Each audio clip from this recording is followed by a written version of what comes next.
They said she was cursed, that no mother in her right mind would carry a baby like that, but Lisa didn't care. Every morning, the women in the village gathered at the street. They whispered when they saw her coming with her newborn tied to her back upside down. The baby's tiny head dangled low, while her small feet pointed up toward the sky. Some women would laugh behind their wrappers, others would shake their heads and mutter prayers. Who carries a child like that? One would say, she has lost her mind, they concluded, but Lisa walked past them in silence. Her eyes were heavy, not only from sleepless nights, but from a secret she dared not tell, because only her knew why she carried her daughter like that. It all started few years ago. Lisa and her husband, Lucas, lived as husband and wife without a child for 5 years. At first, it was nothing. They laughed together, and told each other, it will come in God's time, but as time passed, the smiles faded.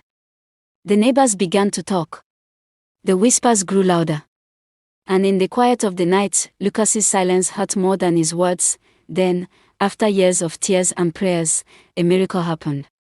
Lisa became pregnant. The whole village rejoiced. The women danced with her, the men congratulated Lucas, and for the first time in years, happiness filled their small mud home. When the baby finally came, it was a girl, small, fragile and beautiful. Lisa named her Dewtime, but 1 month later, Dewtime was gone. Lisa woke up one morning to find her daughter's tiny body stiff in her arms. She screamed until her voice broke. Lucas stood there, helpless, his face like stone. The baby they had waited 5 years for. Gone in silence, people said it was witchcraft. Some said Lisa had offended the gods. Some whispered that her womb was cursed, but Lucas held her hand and told her, do not cry. We will try again. At least you have proven that you can carry a child. Months later, she conceived again. Another baby girl, Hope, returned to their home. But this time, after 7 months, the child unalive again. Lucas held the baby and screamed, and Lisa was sitting helplessly on the chair. Thinking about her life and tired of shouting, people came and consoled them. Few months later, Lisa got pregnant again. Her husband was so happy and he prayed together with his wife. Lucas told Lisa, don't do any house chores and don't carry anything in the house. I will do them myself. Let us not stress my baby and see if this one would stay for us. After some months, Lisa gave birth to a beautiful baby girl. Everyone was happy. People celebrated with Lisa and her husband Lucas. So Lisa decided not to name the baby to know if it's names that took them away. She called her my daughter. Days turned into months, nothing happened. Lisa checks the baby's body each day. She would touch her head, feet and hands every day and night. The baby was now 1 year. She runs around in the compound playing. She even started calling Lisa Mama and Lucas Papa. There was so much happiness in the house. Nothing happened until one early morning. Lisa was bathing the baby. Suddenly the baby started wailing with her mouth wide open. Her body was shaking. Lisa held the baby close to herself and said, please stop. God help me please. Nothing should happen to my baby. Then next was silence. The baby was gone. Lisa screamed and Lucas rushed outside, carried the baby and sat on the ground crying. Lisa just went and sit on the chair, too weak to cry. They went and buried the baby under the mango tree in their compound. The same thing happened a 4th time, 5th and 6th time. They buried 6 children. Every pregnancy ended the same way. The children barely lived for a year before leaving her arms cold and empty. Lisa's body was weak, her eyes hollow from endless tears. Lucas's heart hardened. He stopped holding her and stopped calling her my wife. His words turned to knives. You are cursed, he spat one night. What kind of woman buries 6 children? What kind of mother cannot keep her own baby alive? Lisa fell to her knees, begging, it is not me, Lucas. I don't know why this is happening. Please, don't throw me away. I am your wife. But Lucas's patience was gone. He chased her out of the house in the middle of the night. Rain poured as Lisa carried her empty womb into the darkness. With no one but God to witness her pain, she stayed by the roadside until morning, shivering, her clothes soaked, her soul broken. Women passed and shook their heads. Some pitied her, some mocked her. But no one offered her a home. Lisa walked on the road that morning until her tired feet carried her to the only place she knew she would not be rejected, her mother's hut. When her mother opened the door and saw her daughter standing there with swollen eyes and empty hands, she did not ask questions. She simply pulled Lisa close and whispered, "My child, wipe your tears. This house will always be your home." For months, Lisa stayed with her mother, trying to heal. The pain of bearing 6 babies was still heavy in her chest, but at least she was not alone. Her mother cooked for her, prayed for her, and held her whenever the nightmares came. Then, life brought another turn. A kind man named Jack, a farmer from a nearby village, began to notice her. He saw her at the market, saw the sadness she carried, and yet he admired her strength. Slowly and carefully, he approached her heart. "Lisa," he told her one evening, "you are not broken. You are a woman who has suffered, but you still live. Let me carry some of your pain. Let me give you a new beginning." Lisa hesitated. The scars of her first marriage were fresh. But her mother encouraged her, "My daughter, a woman cannot stay in sorrow forever. If Jack truly loves you, let him. Maybe joy will find you again." So, Lisa married Jack.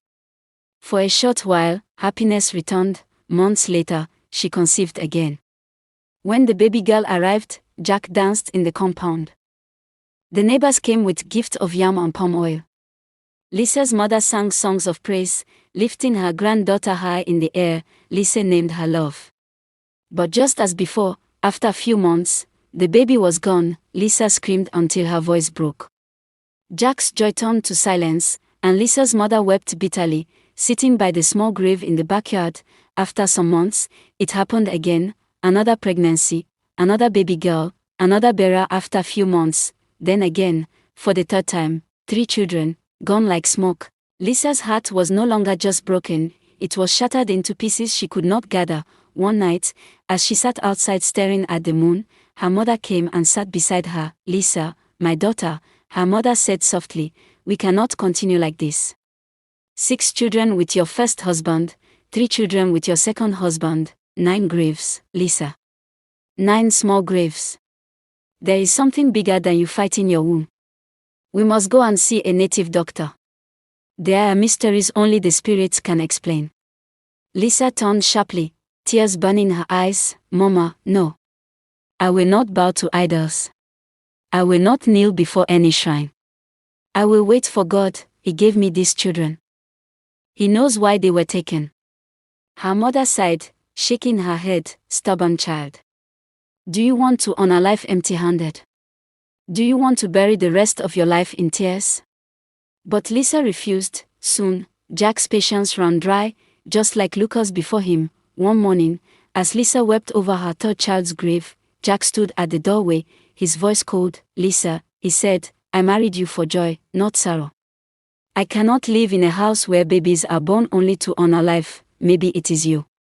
Maybe you are the problem. Whatever it is, I cannot stay. Leave." Lisa froze, her tears falling harder. She crawled on her knees toward him, holding his legs. "Jack, please. Don't send me away. Don't make me carry this shame again. I will do anything. Please, my husband." But Jack pushed her hands away. His eyes were already decided. "Pack your things," he said. "Go back to your mother. I don't want to bury another child."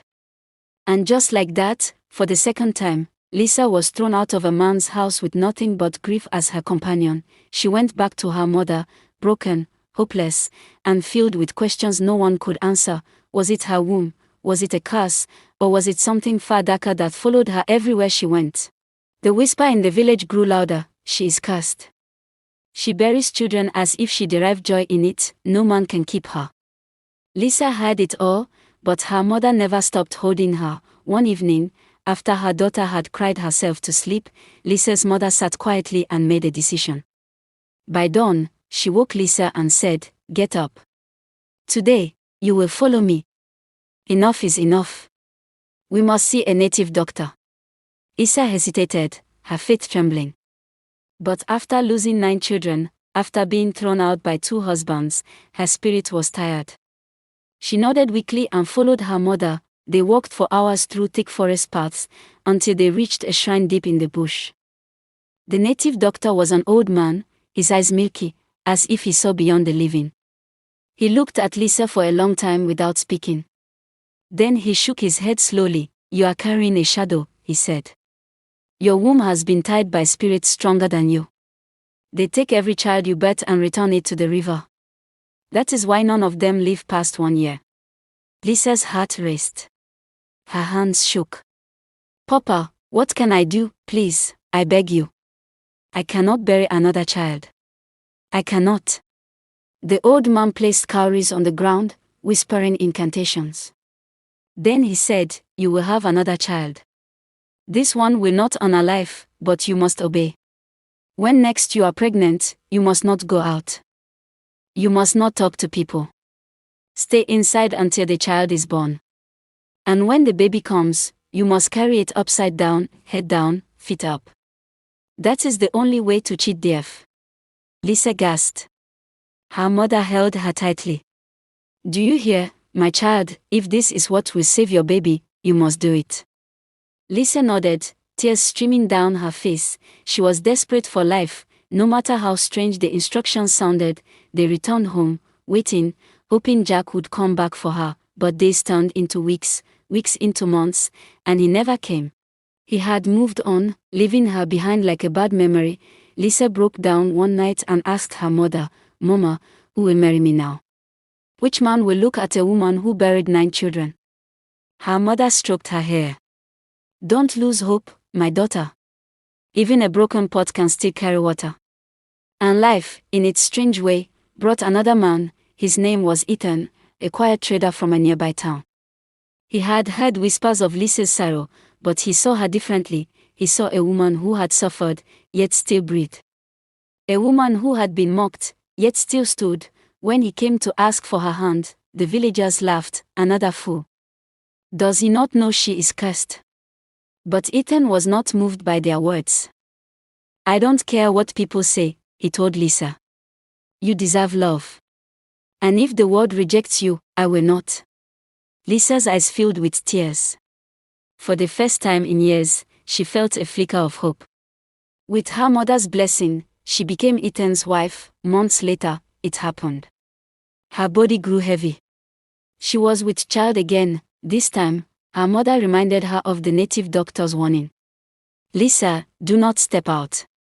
Do not speak to anyone. Obey, or we will bury another baby." So Lisa and her mother visited the native doctor, and the native doctor gave them a red wrapper and said, "You must tie her upside down for 10 years. Use this wrapper once in a while." So Lisa stayed inside. Curtains drawn. Doors shut. For 9 long months, she lived in silence, praying, weeping, waiting. When the day of birth came, the pain was stronger than ever. The midwife screamed, "The baby is coming." The labor lasted all night.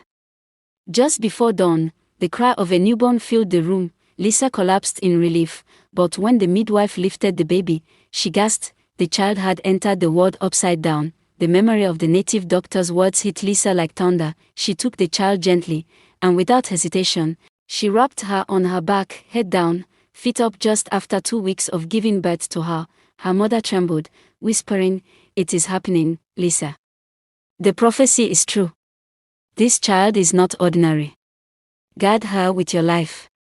Lisa whispered to her baby, "Live for me, my child. I will carry you this way for as long as it takes." Days turned into months. Months into years. Wherever Lisa went, she carried her daughter upside down. At the stream and in the market. People laughed at her. "Look at the mad woman. She will kill that child. That baby will grow up twisted like her mother." But Lisa ignored them. She had learned the hard way that people do not cry with you when you bury your children. They only gossip. So she carried her child upside down. No matter the mockery, her mother stood by her, protecting her from the harsh tongues. "Leave my daughter alone." Her mother would shout. "You did not see her 9 graves. You did not wipe her tears at midnight. If she chooses to carry her child this way, let her." The little girl grew. Her name was Linda. By the time she was 5, she was already strong and playful. But still, every day, her mother tied her upside down. One evening, as the sun set, Linda whispered softly, "Mama, please, let me walk. I am not a baby anymore." Lisa's heart broke.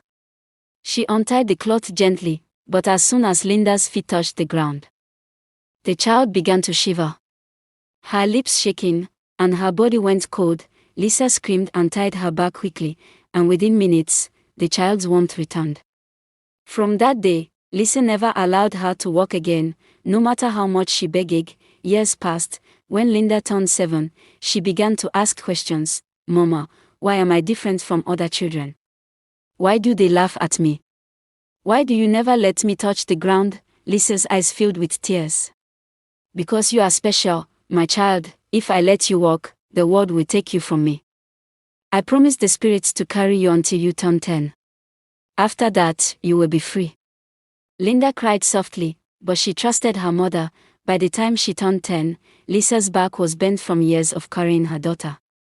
Her body was weak, her steps slow, but her heart was strong. She had kept her vow. On Linda's 10th birthday, Lisa untied the cloth for the last time. Her heart raced as she placed her daughter on the ground. This time, Linda stood tall, smiling brightly. She walked, then ran and hugged her mother tightly. "Mama, I am free," she shouted with joy. Lisa collapsed on her knees, her tears falling like rain. "Yes, my child. You are free. I have carried you with my body, tears and my soul. Now live, Linda. Live the life your 9 brothers and sisters could not live." The villagers, who once mocked her, were speechless. They had waited 10 years to see the child fall, but instead they saw a strong, beautiful girl running like every other child. They bowed their heads in shame. Many came to her mother's compound to beg forgiveness. "Forgive us, Lisa. We did not know. We called you mad, but you were wiser than us all." Lisa smiled through her tears. It was not madness. It was love. From that day, Linda grew strong, healthy, and full of life. She never forgot the sacrifice of her mother, who carried her upside down for 10 long years. And Lisa, though her back remained bent, walked proudly. For the first time in her life, she was not called cursed. She was called mother. Her husband later came back from the city and they lived happily with their daughter.